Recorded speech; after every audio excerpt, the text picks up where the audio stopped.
It was supposed to be a simple Sunday morning coffee date.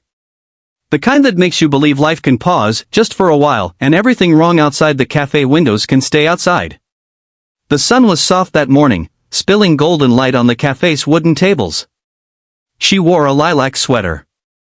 He had a laugh that made heads turn. They were halfway through a joke when he stopped breathing. And in that instant, everything changed. Claire Reynolds had spent the last 6 years avoiding anything close to falling in love. As a trauma nurse, she had seen how fragile life could be, how it could disappear in seconds. It made her cautious. Some called her cold, but she was simply guarded. Then, a friend set her up on a coffee date with Daniel Carter. A literature professor with a boyish smile and a hopeless addiction to poetry and puns. He was kind in the quietest ways, he listened more than he talked, and when he laughed, it filled a room like music. Against her better judgment, Claire said yes to the date. The conversation flowed easily. They shared stories of their worst dates, dreams they still hadn't chased, and their favorite coffee orders. Daniel quoted Neruda.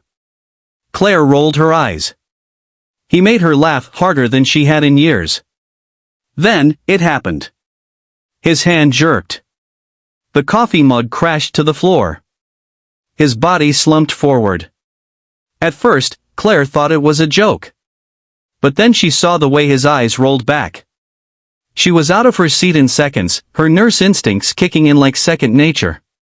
She lowered him to the floor, shouting for someone to call 911, checking his pulse, weak and thready. Time slowed into sharp fragments. She began CPR, her hands pressing rhythmically against the chest of a man she had just begun to fall for. He was rushed to the hospital. Claire rode with him in the ambulance, blood still on her hands. When the ER doors closed behind her, she wasn't just a date anymore, she was a nurse on duty. Tests revealed it had been a cardiac arrhythmia. Genetic. Sudden. Deadly, if not treated quickly. Daniel had survived because Claire had acted fast. But the prognosis was serious. He needed surgery. Possibly a pacemaker. And weeks, maybe months, of recovery. Claire stayed beside him every day, first as a nurse, then as something more. But things got complicated quickly. The hospital board questioned her judgment. Claire's supervisor warned her, she couldn't treat someone she was emotionally involved with. Her license was at risk. You have to choose, they told her. Love or duty. You can't have both. She didn't sleep that night. She stood by Daniel's bedside, watching the rise and fall of his chest, remembering the way he said, "The heart is the engine of poetry." And now that engine had failed him. How cruel it was. To finally open your heart only to be told you had to walk away.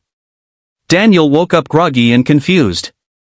When Claire told him everything, he looked at her with a tired smile. "You saved me." "I might lose everything," she whispered. He tried to sit up, but pain stopped him. "Then let me go. I won't be the reason you lose the thing you've worked your whole life for." But she shook her head. "It's not that simple." "I know," he said softly. "But maybe it is. Maybe this is what love means, sometimes letting go, sometimes staying. You have to decide, Claire. Not as a nurse. As you." Claire took a leave of absence from the hospital. Not because she was weak. But because she was strong enough to choose. She sat by Daniel's side every day, through the surgery, through recovery. She read to him. He made her tea. They talked about everything, their fears, their future, their fragile, fierce love. And when he could walk again, they returned to the same cafe. The same corner table. He looked at her, still pale but smiling. "This time," he said, "let's make it to dessert." It took Claire nearly a year to return to nursing.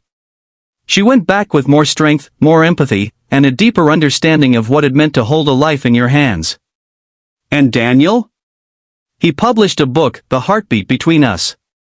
It was dedicated to the woman who loved fiercely enough to choose both love and duty when the world told her she couldn't.